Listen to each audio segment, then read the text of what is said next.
তো পায়েল লাহা বলে আমাকে একজন কমেন্ট করেছে যে তুমি তোমার মেয়েকে কি ফর্মুলা খাওয়াও আর জল কতটা পরিমাপে খাওয়াও, মানে কিভাবে খাওয়াও সেটা একটু বলবে।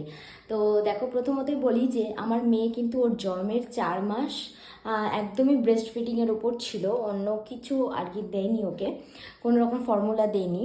তো 4 মাসের পর থেকে আমার ব্রেস্ট মিল্ক সাপ্লাই একটু কমে যাওয়ার জন্য আমি ওকে ফর্মুলাটা দিই। তো তখন ওর এখন চলছে 6 মান্থ হতে যায়, প্রায় 2-1 দিন বাকি।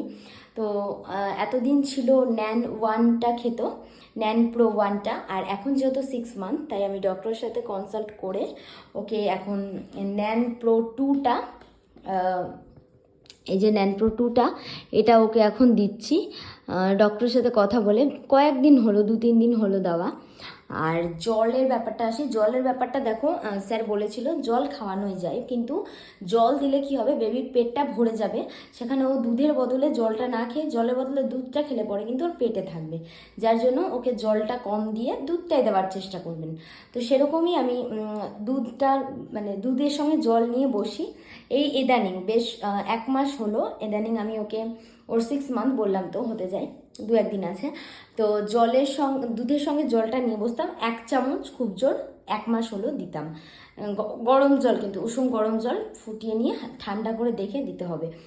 আর হ্যাঁ, একবারে বোতল নিয়ে বসা এরম আমি এখনও করিনি।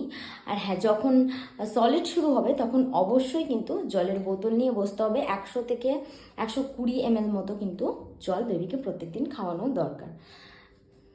থ্যাংক ইউ কমেন্ট করার জন্য।